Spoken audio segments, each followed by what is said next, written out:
All right, so for those of you who may have missed it, I made a comment that I believe that men view sex as more romantic than women, and that men look at this as more of a bonding experience than women, which kind of goes against what a lot of people would think, that women are all about the bonding, and I accept that to a point, but I stand by what I said. And so I knew that I would have to do my research and come back to you. I always do my homework, Phil. I was a good student. So you might be eating your words. The first thing I found was from WebMD.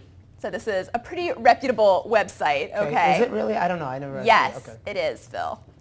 And it's written by Esther Perel, who, for those of you who do not know, is a psychotherapist and very, very well-known and well-respected sex therapist who is also a best-selling author of Mating in Captivity. Awesome book. You should all read it.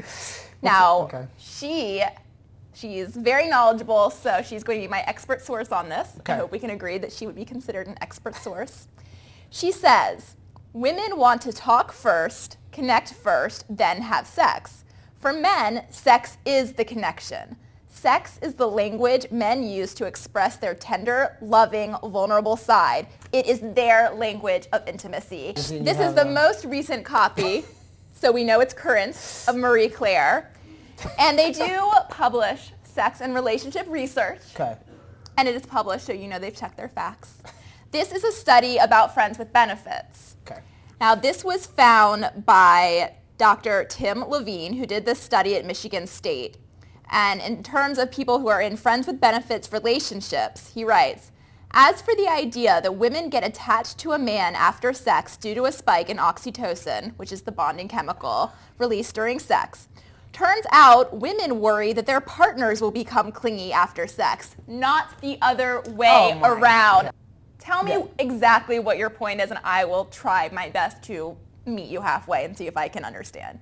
I just don't think that so you're saying that men view sex as more romantic than women.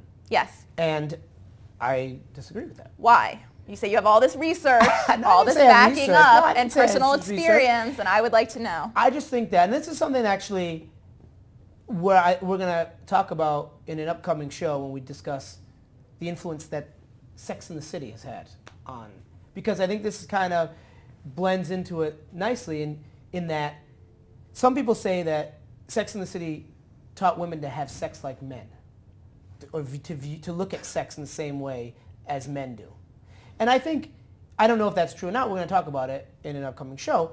But I do think that men are more detached from sex than women are.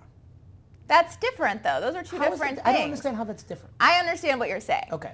From a chemical perspective, like they said, oxytocin is released for women. That's what happens when you give birth to a baby and you have to bond with your child. Okay, so yes, that does happen. But I'm saying the perspective of what sex does. What is the tool that sex, that's a terrible word to use. What does sex facilitate for people? For women, I don't think it does the same thing as it does for men. I think that men use it, and let's just say in a committed relationship, the fact that women will want to... committed relationship. Oh, okay. I'm not sure what that means. Women will want, if there's a fight, men will be like, let's just have sex and we'll make it up because that's how I'm showing you that I'm connected to you.